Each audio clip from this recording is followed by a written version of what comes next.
ตอนที่เจ๊ไปบวชนะคะแม่ชีท่านหนึ่งก็ได้กล่าวไว้ว่ากลับไปลองไปกราบเท้าสามีดูสัก3 วันนะแล้วอะไรจะดีขึ้นหลังจากที่เจ๊กลับมาทุกคนเจ๊ก็เล่นกราบแบบแทบจะทุกวันเลยนะคะอยู่ไหนก็ตามไปกราบ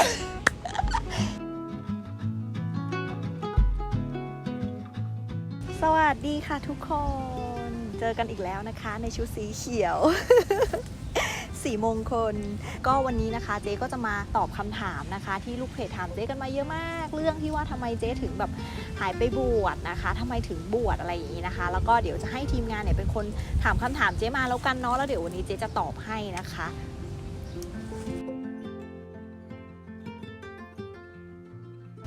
ทำไมถึงไปบวชคือที่ผ่านมาทุกคนจะเห็นเจ๊ว่าทำงานเยอะมากแล้วด้วยความที่เจ๊เป็นคนคิดเรื่องงานอยู่ตลอดเวลาเป็นคนที่แบบไม่ค่อยสงบแม้กระทั่งหลับอยู่อะไรอยู่บางทีก็สะดุ้งตื่นขึ้นมาเฮ้ยคิดงานออกหรือเฮ้ยกำลังจะคิดงานอันนี้ก็ต้องตื่นขึ้นมากลางดึกทำให้แบบเหมือนรู้สึกชีวิตไม่ค่อยสงบอะไรอย่างเงี้ยนะคะอันนี้คือประเด็นที่1ประเด็นที่2ก็คือว่าเป็นช่วงของโควิดซึ่งช่วงโควิด 2-3 ปีที่ผ่านมาเนี่ยเจ๊ก็ลุยอะไรมาค่อนข้างเยอะแล้วก็เจอทั้งสิ่งที่ดีเข้ามาแล้วก็เจอปัญหาและอุปสรรคเข้ามาเยอะมากๆนะคะในชีวิตและเจ๊ก็เชื่อว่าหลายๆคนนะก็เป็นเหมือนกันเราก็จะรับมือจัดการซึ่งบางทีความสตรองนี้นะคะเราก็สร้างเองได้สร้างความสุขได้เหมือนกันแต่ในบางครั้งเราก็รู้สึกว่าบางอย่างมันมากเกินกว่าที่เราจะรับมือไหวเราก็เลยรู้สึกว่าเราต้องการตัวช่วยแล้วล่ะนะคะทำยังไงให้จิตใจเรานะคะได้พักผ่อนได้สงบสติ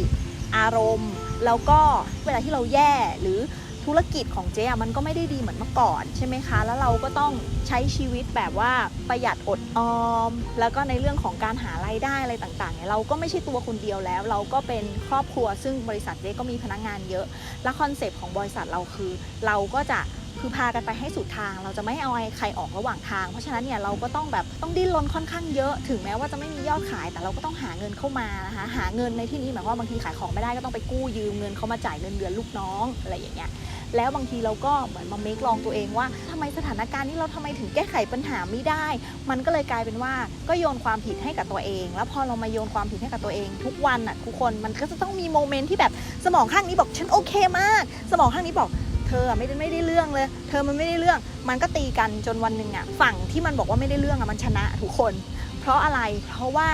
เราอยู่ในสถานการณ์ที่โลกโซเชียลออนไลน์เวลาเราถ่ายเพจอยู่ทุกวันเนี่ยเราก็จะเห็นคนหลายๆคนส่วนใหญ่ที่ออกมาในโซเชียลคือทุกคนประสบความสำเร็จทุกคนมีชีวิตที่ดียิ่งเราก็ยิ่งเอากลับมาเปรียบเทียบกับตัวเองใหญ่เลยว่าเฮ้ยเรามันแย่เราทำธุรกิจมาเป็น10 กว่าปีแล้ววันนี้ทำไมเราถึงเป็นแบบนี้อะไรอย่างเงี้ยค่ะเลยมองว่าถ้าปล่อยให้ตัวเองเป็นแบบนี้ไปเรื่อยๆเราคงต้องหาวิธีแล้วล่ะที่จะทำให้ตัวเองแบบสงบได้มากกว่านี้นะคะซึ่งเพื่อนเจ๊เองเนี่ยก็มีมาชวนเจ๊ไปบวชมานานแล้วนะคะแล้วก็จริงๆก่อนหน้านี้ไม่นานเจ๊ก็ได้เตรียมตัวแล้วก็ตัดสินใจแล้วว่าจะบวชแบบโกนหัวซึ่งก็ไม่ได้เล่าให้ใครฟังทุกคนไม่ได้เล่าให้ใครฟังเลยนะคะเจ๊เลยคิดว่าถ้าเจ๊จะไปบวชโกนหัวทั้งทีเจ๊ก็ต้องปล่อยวางทุกอย่างแม้กระทั่งเรื่องงานเรื่องชีวิตเรื่องโทรศัพท์มือถือโลกโซเชียลทุกอย่างที่เป็นสิ่งเร้าที่จะทำให้เราแบบบวชอยู่ก็เรื่องงานบวชอยู่ก็ครอบครัวบวชอยู่ก็โซเชียลไม่ได้อัพอะไรอย่างเงี้ยคือเราก็ต้องปล่อยวางทั้งหมดเพราะฉะนั้นเจ๊ก็เลยตัดสินใจแล้วว่าฉันจะไปแน่ๆนะคะอันนี้ก็คือ2 เรื่องแล้วเนาะเรื่องที่3นะคะก็จะเป็นเรื่องเจ๊อยากทำบุญให้กับคุณพ่อคุณแม่ของเจ๊คือสมัยก่อนนะแม่เจ๊เคยไปบวชชีพราหมณ์แต่เจ๊ด้วยความที่งานยุ่งมากแล้วเจ๊ไม่เคยไปบวชกับท่านเลยแล้วมันติดใจติดอกติดใจเจ๊ซึ่งต้องบอกว่าตอนนี้แม่เจ๊เสียไปแล้วนะคะเจ๊เลยคิดว่ามันเป็นความอยากบวชในที่นี้หมายความว่าอยากทำบุญให้ท่านอุทิศส่วนกุศลให้ท่านแบบที่บวชซึ่งที่ผ่านมาเจ๊ว่าทุกๆคนน่ะดูแลครอบครัวหรือว่าจะทำบุญทำทานให้ใครทุกคนก็ทำบุญได้ทุกวันอยู่แล้วซึ่งมันเป็นวิธีปกติที่เราสามารถทำได้แต่สำหรับเจ๊เองเจ๊รู้สึกว่าอยากบวชให้ท่านเพราะว่าการบวชแบบโกนหัวหรือบวชชีพราหมณ์สักครั้งหนึ่งมันทำให้พ่อแม่เราเขาได้รับเขาเรียกว่าวิมานแก้วซึ่งอันเนี้ยเจ๊รู้สึกว่าแบบมันเป็นความเชื่อส่วนบุคคลของเจ๊นะอันนี้ต้องบอกก่อนนะคะอันนี้ก็เป็นส่วนหนึ่งที่อยากจะทำบุญให้ท่านแบบเต็มที่แล้วก็อะไรก็ตามที่เป็นกรรมเก่าของเรานะเราก็อยากจะคลี่คลายด้วยแล้วก็สร้างสะสมบุญใหม่และที่สำคัญเจ๊เป็นคนที่ทำธุรกิจแล้วก็ไม่ได้แบบว่าไหว้พระนั่งสมาธิไปวาดคือใจบุญสุนทานทำบุญเราทำแต่ถ้าถามว่าสวดมนต์ไหมนั่งสมาธิไหมเราบอกตัวเองเสมอว่ามันไม่ใช่เวของฉันนะฉันถึงเวลาฉันจะทำเองอะไรอย่างเงี้ยแต่พอชีวิตมันถึงจุดหนึ่งทุกคนมันเป็นจุดเปลี่ยนที่เจ๊หันหน้าเ เข้าไปสวดมนต์ทำสมาธิแล้วพอไปถึงตรงจุดนั้นพอเราตัดสินใจเลือกปุ๊บใช่ไหมมันก็รู้สึกว่าเฮ้ยมันค้นพบอะไรหลายๆอย่างในชีวิตได้เยอะมากๆจริงๆเจ๊ก็อยากจะฝากทุกคนไว้นิดนึงก็คือว่าก่อนที่เราจะบวชก่อนที่เราจะโกนหัวแน่นอนว่ามันจะต้องมีความคิดว่าแบบเฮ้ยผมเราจะไม่ได้ยาวเหมือนเดิมแล้วนะผมเราจะต้องเป็นผมที่สั้นทั้งผมทั้งคิ้วซึ่งต้องบอกว่าผมและคิ้วเป็นสิ่งที่สวยงามสำหรับผู้หญิงทุกคนถึงแม้ว่าเราจะบอกว่าเราไม่ได้โฟกัสตรงนั้นแต่มันก็เป็นสิ่งที่ทำให้ผู้หญิงทุกคนดูสวยถูกไหมคะตอนที่เราไปบวชถ้าเราตัดสินใจว่าเราจะไปบวชแล้วโกนผมโกนคิ้วโอเคแล้วไม่ติดขัดอะไรแล้วปลงได้ปล่อยวางได้ก็จัดเลยแต่ส่วนที่2ที่อย่าลืมก็คือว่าณตอนที่เราบวชเราจะบวชระยะเวลานานเท่าไหร่ก็แล้วแต่เวลาที่เราลาศีลมาหรือว่าลากลับมาแล้วมาใช้ชีวิตปกติแล้วเราก็จะมีผมที่สั้นคิ้วเราก็ยังจะไม่ได้มีขนง่ายๆแบบนั้นแล้วจะมีคนหลากหลายคนเลยที่เขาจะมองคุณเวลาที่คุณไปในสถานที่ต่างๆอันนั้นคุณรับได้ไหมถ้ารับได้นะคะอันนี้ก็คือตอนเราบวชเราก็จะสบายใจสุดๆเพราะเราไม่ได้กังวลกับการที่คนอื่นจะมองหรือมาตัดสินอะไรเราหรือตัดสินภาพลักษณ์ของเราแล้วก็ส่วนถัดไปนะคะอีกเรื่องนึงก็คือเป็นเรื่องของการลาไปบวชนะคะไม่ว่าคุณจะลากับครอบครัวนะคะครอบครัวของคุณลูกนะคะสามีนะคะญาติพี่น้องอะไรต่างๆที่เป็นญาติสนิทของคุณนะคะรวมถึงงานนะคะคุณก็วางแผนงานเคลียร์งานให้เรียบร้อยก่อนที่จะไปบวชเพราะว่าพอถึงเวลาที่เราเคลียร์เรื่องพวกนี้หมดแล้วทุกคนเจ๊จะบอกว่าเจ๊ไปแบบโล่งมากๆไม่มีอะไรให้ต้องคิดไปปุ๊บไม่ใช้มือถือเลยนะคะไม่ใช้เลยเห็นรูปเห็นอะไรพวกนั้นคือคนอื่นคือน้องๆทีมงานที่เขาไปเยี่ยมไปใส่บาตรอะไรเงี้ยเป็นคนถ่ายให้ทั้งหมดในส่วนนี้ก็เป็นส่วนที่เจ๊เนี่ยได้ทำก่อนการที่เจ๊จะไปบวชแล้วก็อีกอันนึงเลยก็คือว่าก่อนที่เจ๊จะไปบวชเจ๊ก็ไปจัดการปัญหาหรือเรื่องราวอะไรต่างๆในชีวิตตัวเองที่บางเรื่องเจ๊ก็อาจจะเล่าให้ทุกคนฟังไม่ได้แต่เจ๊บอกเลยว่าทุกๆอย่างก่อนที่เจ๊จะไปบวชเจ๊จัดการทั้งหมดเรียบร้อยแล้วเจ๊ถึงไปบวชจริงๆเพราะว่าเจ๊ต้องการความสงบและก็การปล่อยวางจริงๆเจ๊ไปบวชที่วัดสวนอธิษฐานบารมีนะคะที่จังหวัดพิษณุโลกเนาะอำเภอพรหมพิรามนะคะแล้วก็ช่วงนั้นเนี่ยที่กรุงเทพเองโควิดกำลังระบาดหนักแต่ว่าที่พิษณุโลกเนี่ยก็ยังสามารถที่จะเดินทางไปได้แล้วที่วัดเองเนี่ยก็ยังเปิดรับให้เราไปบวชทุกคนแล้วก็ตอนที่เจ๊ไปบวชนะเจ๊ก็ใช้ผลตรวจโควิดด้วยนะคะผลตรวจแบบ ATK เนาะแล้วก็มีแบบว่าปริ้นในส่วนของการฉีดวัคซีนอะไรไปให้เรียบร้อยนะคะเพื่อเป็นการไปถึงที่วัดแล้วจะได้สบายใจเพราะว่าเราไปบวชนานนะคะในส่วนนี้เนาะพอไปถึงปุ๊บเนี่ยสิ่งแรกเลยก็คือวันนั้นเนี่ยก็คือไปกราบหลวงพ่อก่อนนะคะแล้วก็ไปบอกหลวงพ่อว่าเราจะขอมาบวชอะไรอย่างเงี้ยหลวงพ่อก็ให้เราสวดมนต์คำขอบวชอะไรอย่างเงี้ยแหละเสร็จแล้วหลวงพ่อก็แบบปรงผมให้ช่อนึงแล้วหลังจากนั้นเราก็ออกมาให้แม่ชีนะคะช่วยเหมือนที่ทุกคนเห็นในคลิปนะแล้วหลังจากนั้นก็ใส่ชุดแม่ชีแล้วก็ไปหาหลวงพ่ออีกครั้งนึงเพื่อใส่ผ้าครองนะคะที่เป็นผ้าของแม่ชีโดยแบบสมบูรณ์แบบเนาะส่วนการทำกิจกรรมในวัดเนาะเจ๊เล่าเผื่อเลยกันละกันก็คือจริงๆวัดเนี้ยเขาไม่ได้มีแพลนฟิกอะไรว่าสำหรับคนที่บวชชีนั้นจะต้องทำอย่างไรบ้างนะคะแต่ที่วัดเนี้ยสิ่งที่เขาทำกันเป็นกิจวัตรอยู่แล้วเนี่ยเพราะวัดนั้นจะมีทั้งชีทั้งสงฆ์ในช่วงเช้าเราจะตื่นขึ้นมาสวดมนต์ทำวัดเช้านะคะซึ่งประมาณตี 4กว่าเราต้องตื่นละแล้วก็ทำวัดตอนประมาณตี 5แล้วก็ในช่วงเย็นใช่ไหมก็จะมีทำวัดเย็นตอน5 โมงนะคะแล้วก็2 ทุ่มก็จะมีสวดมนต์ก่อนนอนกันอีกรอบนึงนะคะวันหนึ่งจะมีสวดมนต์แบบนี้เป็นหลักอยู่แล้ว3 รอบแล้วก็กลางวันเนี่ยเราก็จะมีมิชชั่นของเราเองว่าเราจะไปสวดมนต์เขาจะมีหนังสือให้เล่มนึงค่ะเราก็ไปสวดมนต์ตามจุดต่างๆนะคะของวัดได้เลยก็คืออะไรก็ตามที่จะทำให้เราสงบเราสามารถเลือกปฏิบัติได้เลยหรือจะนั่งสมาธิจะเดินจงกรมทำได้ทุกอย่างเอาแบบที่เราแบบอยู่แล้วสบายใจหรือจะไปช่วยทำบายสีเพื่อถวายพระก็ได้นะคะพระพุทธรูปถวายในอุโบสถในอะไรได้หมดทุกอย่างแล้วก็สามารถไปปั้นยาสมุนไพรได้เหมือนกันนะคะแล้วก็ในช่วงเช้าสิ่งที่เจ๊ทำเพิ่มเติมจากตรงนั้นก็คือหลังจากที่ทำวัดเช้าเสร็จแล้วเจ๊ก็จะไปช่วยแม่ชีนะคะทำเหมือนกับจัดการในห้องครัวกวาดถูนะคะแล้วก็เวลาเหลือเฟือเราก็จะกวาดตามลานศาลาอะไรต่างๆให้เรียบร้อยตรงไหนก็ตามเราอยากทำอะไรเราสามารถทำได้ทุกอย่างแล้วก็ไม่ได้มีการบังคับว่าจะต้องทำอันนี้อย่างสวดมนต์3 รอบทุกคนก็สามารถที่จะเลือกได้ว่าคุณจะตื่นมาสวดไหมหรือตอนกลางคืนคุณจะไปไหมอะไรไหมอย่างเงี้ยนะคะแต่เจ๊ค่อนข้างจะเป๊ะเจ๊รู้สึกว่าถ้าไหนๆเจ๊ก็มาแล้วกว่าจะจัดการมาอยู่ตรงนี้ได้มันไม่ได้ง่าย เพราะฉะนั้นทุกอย่างที่เราทำทุกก้าวที่เราก้าวเข้ามาที่วัดเราต้องทำให้เต็มที่ทุกคนเจ๊ก็เปลี่ยนไปเยอะนะจากการบวชเจ๊ก็รู้สึกว่าตื่นเช้าอย่างเงี้ยมันชาเลนจ์มากเพราะว่าไปถึงวันแรกอะฝนตกหนักตั้งแต่กลางคืนเลยทุกคนแล้วก็ตอนเช้ามืดก็คือฝนตกหนักแล้วเราต้องเจอสภาวะที่เราก็นอนไม่ค่อยหลับด้วยอะไรอย่างเงี้ยมันคืออุปสรรคที่เข้ามาแต่ว่าเราก็ตื่นได้เราก็ไปได้ไม่เห็นต้องกลัวอะไรเลยนะคะความมืดนะคะเจ๊เป็นคนกลัวการนั่งสมาธิมากเพราะว่ามีคนเล่ากันเยอะว่าเวลานั่งสมาธิแล้วเราอาจจะได้เห็นอะไรบางอย่างในนั้นอะไรอย่างเงี้ยก็กลัวแต่สุดท้ายเราก็สามารถนั่งคนเดียวในโบสถ์นั่งสมาธินั่งอยู่คนเดียวในที่มืดเดินคนเดียวในที่มืดทำอะไรก็ได้เราก็สามารถทำได้ทั้งหมดเพราะฉะนั้นแล้วเนี่ยก้าวข้ามผ่านอะไรเยอะมากๆเหมือนกันแล้วก็ได้ในเรื่องของการสวดมนต์ความสงบที่เกิดขึ้นจากการที่เราเป็นคนสร้างเองไม่ใช่มีใครมาบอกว่าคุณจะต้องทำอันนี้คุณจะต้องนั่งสมาธิเท่านี้เท่านั้นอะไรอย่างเงี้ยแล้วพอเราออกมาสิ่งที่เกิดขึ้นคือมันก็จะเป็นนิสัยของเรานะคะซึ่งก็ผ่านมาแล้วพอสมควรเจ๊ยังไม่เลิกสวดมนต์เลยทุกวันเจ๊ก็ยังสวดมนต์ทุกวันช่วงนี้เจ๊ก็มีทำไอ้นี่ด้วยบายสีคือเหมือนมีแม่ชีสอนเจ๊เนาะเจ๊ก็ทำบายสีทุกวันพระเจ๊ก็จะมีการทำบายสีกับทีมงานเจ๊ก็จะสอนทีมงานให้เขาทำเพื่อที่จะได้เอาถวายพระตามจุดต่างๆที่บริษัทเรามีนะคะก็คืออาจจะยังเป็นมือใหม่ทำไม่ค่อยปานี่เท่าไหร่แต่ทุกอย่างมันขึ้นอยู่กับใจเราคนการทำบุญมันขึ้นอยู่ที่ใจเราว่าคือถ้าใจเราเต็มร้อยอ่ะผลงานออกมาก็คือมันได้แบบไหนก็ไม่เป็นไรนะคะขอให้ได้ทำจ้ะชื่อตอนบวชของแม่ชีนะคะหลวงพ่อตั้งให้ชื่อว่าจิระธรรมาค่ะเป็นชื่อที่แปลว่าเป็นผู้มีธรรมค่ะจิระธรรมานะคะนี่หลวงพ่อตั้งให้ก็ยังต้องใช้ชื่อนี้ตลอดแล้วก็เจ๊บอกทุกคนไว้เลยว่าเจ๊จะบวชทุกปีเพราะฉะนั้นหลังจากนี้ไปทุกคนก็จะไม่ได้เห็นเจ๊แบบว่าผมบ๊อบก็คงไม่ได้เห็นแล้วล่ะเพราะว่ามันคงยาวได้แค่นี้แล้วเดี๋ยวก็ไปโกนอีกนะคะก็คงจะทำอย่างนี้ต่อไปเรื่อยๆตราบที่เจ๊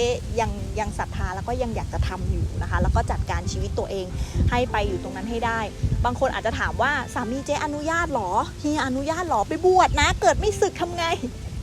เราก็บอกว่าจริงๆตรงนี้คือสามีสนับสนุนเรามากนะเขาดีใจมากที่เราแบบไปอยู่ตรงนั้นไปทำตรงนั้นคือครอบครัวเจ๊ดีมากๆเลยทุกคนตอนที่เจ๊กลับมานะทุกคนแบบสนับสนุนในสิ่งที่เจ๊ทำนะคะแล้วก็คือเราได้สัมผัสถึงความรักที่เขามีให้ตาจะไหลนะคะเราได้สัมผัสถึงความรักที่เขามีให้เราจริงแล้วก็ตอนที่เจ๊ไปบวชนะคะแม่ชีท่านหนึ่งก็ได้กล่าวไว้ว่าบางทีอยู่ต้องปล่อยวางทิฐิของตัวเองบ้างเพราะว่าการมีทิฐิบางทีมันก็อาจจะทำให้ชีวิตรักของเราไม่ราบรื่นเท่าไหร่อะไรอย่างนี้นะคะคือด้วยความที่แบบเราก็รู้ว่าเราเป็นคนมีทิฐิเนาะเขาก็เลยบอกว่ากลับไปลองไปกราบเท้าสามีดูสัก3 วันนะแล้วอะไรจะดีขึ้นหลังจากที่เจ๊กลับมาทุกคนเจ๊ก็เล่นกราบแบบแทบจะทุกวันเลยนะคะโดยเฉพาะช่วงแรกเจ๊ก็กราบเหมือนที่แม่ชีบอกแล้วก็หลังๆมานี้เจ๊ก็กราบแทบจะทุกวันสิ่งที่เกิดขึ้นก็คือวันแรกที่มากราบก็คือเหมือนกับเขาก็ทุกคนเคยกราบพ่อกับแม่ใช่ไหมแล้วเขาก็จะลูบหัวเราแล้วก็บอกว่าขออโหสิกรรมนะกับสิ่งที่เคยผ่านมาแล้วก็อะไรก็แล้วแต่ที่เคยได้ล่วงเกินทั้งกายวาจาอะไรอย่างเงี้ยก็ต้องแบบขออโหสิกรรมด้วยเขาก็บอกว่าสิ่งที่ผ่านมาแล้วก็ให้มันผ่านไปนะคะแล้วเริ่มต้นใหม่ทุกคนเจรู้สึกว่าแบบมันเป็นคำที่ดีมากนะช่วง3 วันแรกเนี่ยกราบเมื่อไหร่จะร้องไห้ตลอดนะคะแต่ว่าหลังจากนั้นมาอยู่ไหนก็ตามไปกราบ อยู่ไหนก็ตามไปกราบทุกคนแล้วเจรู้สึกว่ามันไม่เป็นอะไรที่มากไปเจรู้สึกว่าเจแฮปปี้ที่จะทำแล้วเจก็รู้สึกว่าเจก็มีความสุขที่เจได้ทำนะคะเพราะว่าไม่รู้สิมันอาจจะเป็นความเคยชินเรามั้งนะคะจนถึงตอนนี้ตอนบวชนะคะก็จะเป็นรับศีล8เนาะซึ่งศีล8จริงๆเนี่ยถ้าดูไปแล้วก็ไม่ได้มีอะไรที่ซับซ้อนมากนะเอาเท่าที่เจ๊ทำได้ในตอนนี้ก่อนเนาะก็คือว่าเราจะทานวันละ2 มื้อนะคะเช้ากับกลางวันแล้วก็หลัง6 โมงเราจะไม่เคี้ยวอะไรแล้วนะคะก็ก่อนจากนั้นอาจจะดื่มนมดื่มอะไรอย่างเงี้ยเครื่องดื่มได้นะคะแล้วก็สิ่งที่ไม่ทำเลยก็คือเมคอัพแต่งหน้าทาแป้งทาครีมทาอะไรก็ตามเนี่ยนะคะก็คือไม่ทาเลยลุยนะคะก็คือสดทุกอย่างนะคะอาบน้ำสระผมโลชั่นไม่ทาค่ะไม่อะไรคือละไม่ใส่ค่ะละนะคะละทุกอย่างเครื่องประดับแล้วร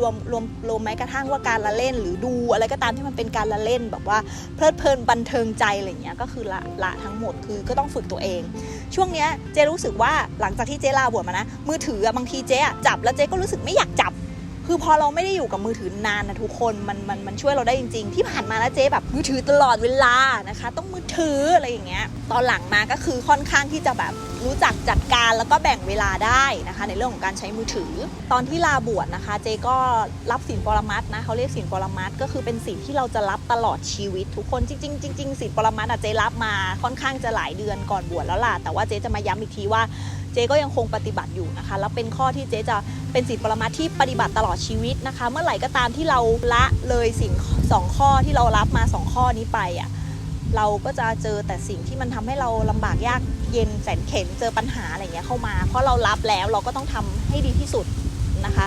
สิ่งที่เจ๊รับก็คือข้อแรกไม่ลักขโมยตลอดชีวิตแม้กระทั่งการไปหยิบปากกาของพนักงานมาใช้ก็ต้องขออนุญาตหรือไม่ก็ต้องหยิบไปคืนเขาแล้วก็ถ้าลืมบอกก็กลับไปบอกเขาซะว่าเราเผลอหยิบมานะอะไรอย่างนี้สิ่งอีกข้อนึงนะคะที่เจ๊รับก็คือกาเมสุมิจฉาจาราเวรมณีสิกขาวัฏสมาธิยามินะคะก็คือไม่ประพฤติผิดในกามโดยเฉพาะการที่ไปผิดผัวผิดเมียคนอื่นเขานะคะไป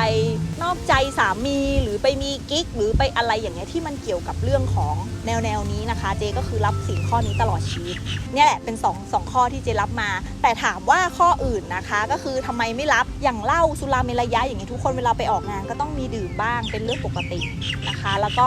จะมีในเรื่องของพูดปดฆ่าสัตว์อะไรพวกนี้บางทีเราก็มีแบบเฮ้ยคือเรื่องบางเรื่องมันก็ต้องคีปซีเคร็ตไหมหรือบางทีเราก็ต้องแบบโกหกเพื่อให้สบายใจไหมอะไรอย่างเงี้ยเฮ้ยบางอันเนี่ยเรารักษาแบบพื้นฐานก็ได้นะคือจริงๆการรักษาศีลน่ะไม่จำเป็นต้องไปรับปรมัตถ์มาก็ได้อันนี้ขึ้นอยู่กับความสบายใจความพึงพอใจของแต่ละคนแต่สำหรับเจ๊อยากที่จะรับไว้เป็นแนวทางในการปฏิบัติในการใช้ชีวิตคือหลักๆ2ข้อนี้นะคะอันนี้เป็น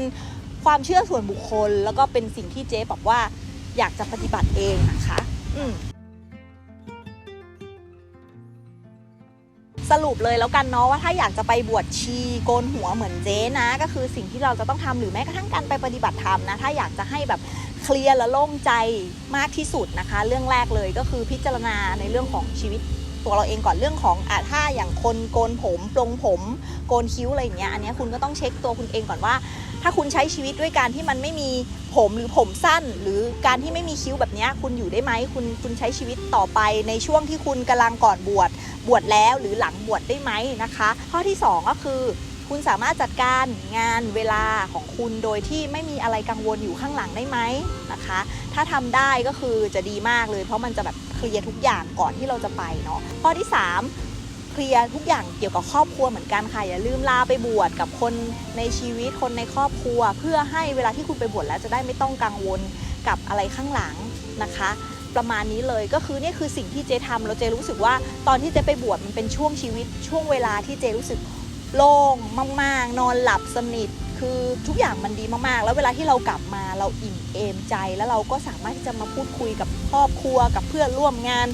กับทุกๆคนได้แบบเต็มที่แม้กระทั่งลูกของเจก็บอกทุกคนหมดเลยว่าเจจะไม่อยู่นานเท่าไหร่อะไรยังไงแบบนี้ค่ะเพื่อที่จะให้ลูกเราได้เคลียร์ว่าแม่จะไม่อยู่นานเท่าไหร่อะไรอย่างเงี้ยแต่สุดท้ายแล้วเนี่ยไม่ว่าเราจะบวชแบบไหนนะคะจะโกนหรือไม่โกนไปทำบุญหรือไปถือศีลแบบไหนนะคะมันก็ได้บุญทุกอย่างค่ะมันอยู่ที่ใจเราเนาะเราอยากจะทำแบบไหนเราสบายใจแบบไหนเราสะดวกแบบไหนใกล้ๆนะคะยังไงคือแล้วแต่เราเลยค่ะเพราะว่าบุญทุกอย่างที่เราทำนั้นเนี่ยล้วนแล้วแต่ส่งผลให้กับตัวเราทั้งนั้นนะคะก็ประมาณนี้ทุกคน คือหลังจากนี้นะคะเจ๊ก็กลับมาใช้ชีวิตอย่างปกติแล้วนะคะก็คือ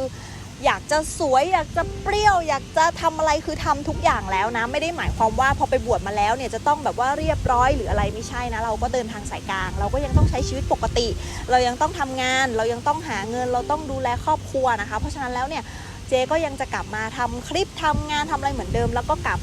มาครั้งนี้คือกลับมาพร้อมหัวใจที่แข็งแกร่งนะทุกคนเจ๊ก็ใช้สตินะคะในการทำงานมากขึ้นแล้วก็การแข่งขันกับใครเนี่ยมันไม่ได้มีข้อดีอะไรเท่ากับการแบบที่เราแบบกลับมามองตัวเองแล้วก็มาเยียวยาจิตใจตัวเองเพื่อให้สามารถแก้ไขปัญหาในแต่ละวันไปได้อย่างดีที่สุดดีกว่านะคะ